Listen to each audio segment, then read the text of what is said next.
A lot of what I say gets framed as provocative or alarming or somehow disconnected from how people want the world to feel right now. But that's missing the point. I'm not trying to make anyone comfortable. Comfort is usually a lagging indicator. It shows up after the hard work is done, not before. What I'm talking about is trajectory, where things are actually going if you follow the data, the physics, the incentives all the way out, not just to the next quarter, but to the next decade, the next century.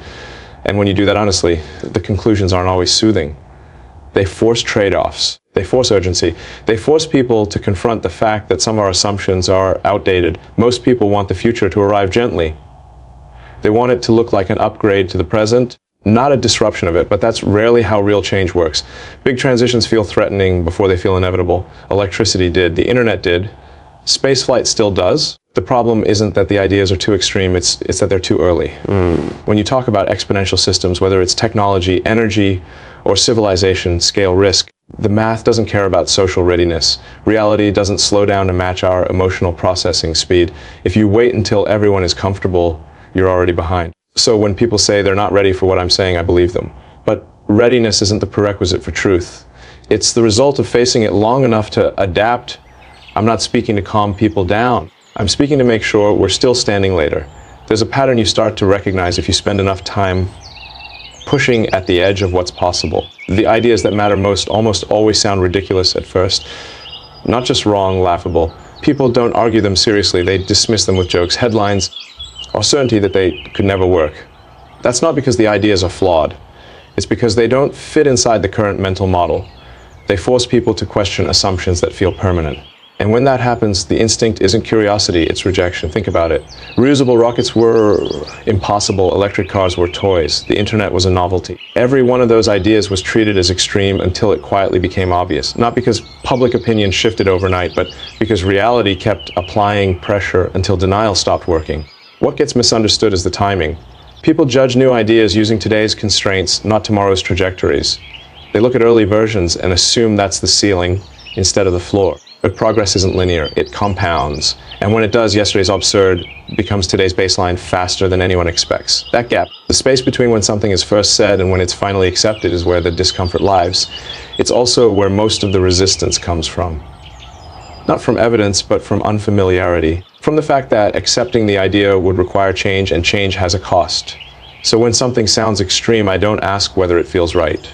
I ask whether it's directionally true, whether the underlying logic holds if you extend it far enough, because history is pretty clear on this. By the time an idea feels reasonable to everyone, it's no longer leading, it's following. The future doesn't arrive politely, it arrives sounding wrong right up until it isn't.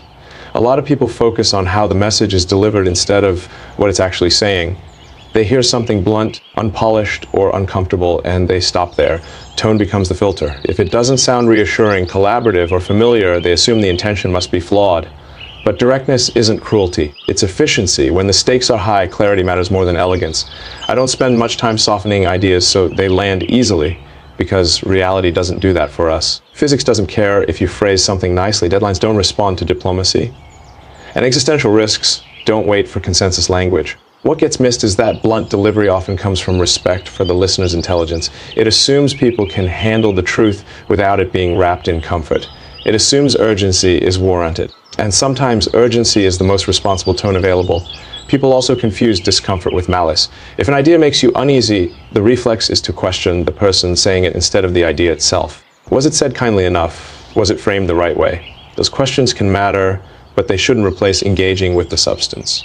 The irony is that when something finally becomes obvious, people stop talking about tone altogether. No one critiques the delivery once the outcome proves unavoidable. At that point, clarity is retroactively praised and bluntness gets rebranded as foresight. So when you hear something that feels too sharp, too direct, too far ahead of where you're comfortable standing, pause before rejecting it.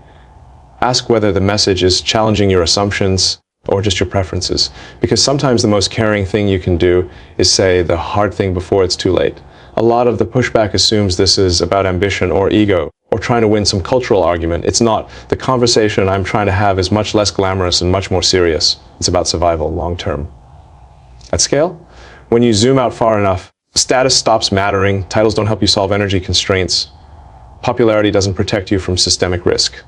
Like, don't change physics. What matters are fundamentals, whether our systems are resilient, whether they scale, and whether they can handle stress without collapsing. That's why the focus is always on uncomfortable topics: energy, independence, automation, space, artificial intelligence, infrastructure that actually works, instead of just looking good. These aren't status projects. They don't exist to make anyone feel important. They exist because the downside of ignoring them is catastrophic, even if it's slow and quiet at first. People often want conversations about the future to be aspirational, not preventative. They want inspiration without responsibility.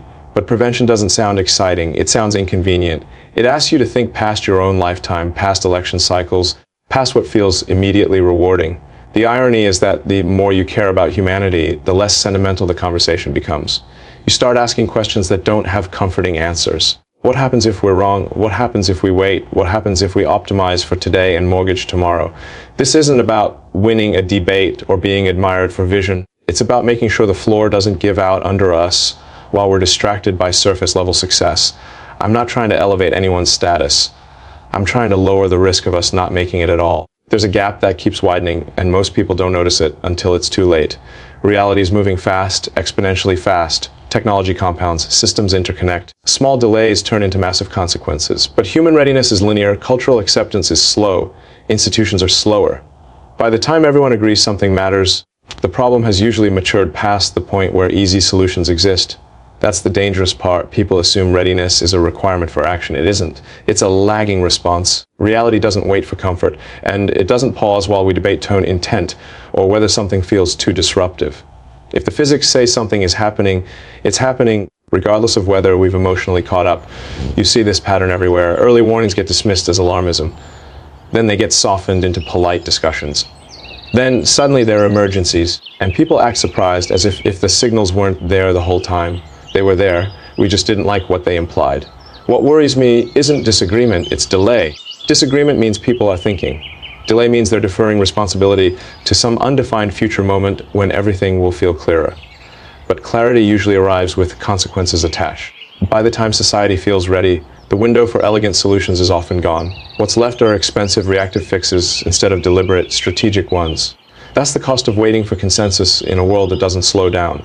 So when people say this all feels rushed, I understand the feeling. But urgency isn't artificial. It's a reflection of how far behind perception already is. Readiness doesn't lead reality, it chases it and often loses. You don't have to like what's being said to engage with it honestly. Agreement isn't the goal, comfort isn't the benchmark. The real question is whether the message is pointing at something real or something inconvenient enough that it's easier to dismiss than to confront. A lot of people treat consensus as a prerequisite for action. They wait for universal approval, broad agreement, or cultural permission.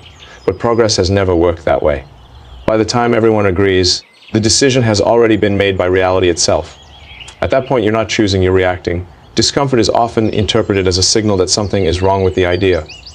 But more often, it's a signal that the idea is early, that it's colliding with existing assumptions, that it's forcing a recalibration people didn't ask for.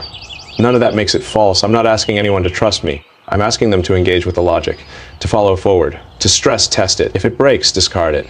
But if it holds, ignoring it because it's uncomfortable is a choice with consequences. You don't have to admire the messenger, you don't have to agree with the style. You just have to decide whether the future being described is plausible. And if it is, whether doing nothing is really the safer option. Because history doesn't remember who felt ready, it remembers who acted before they had permission.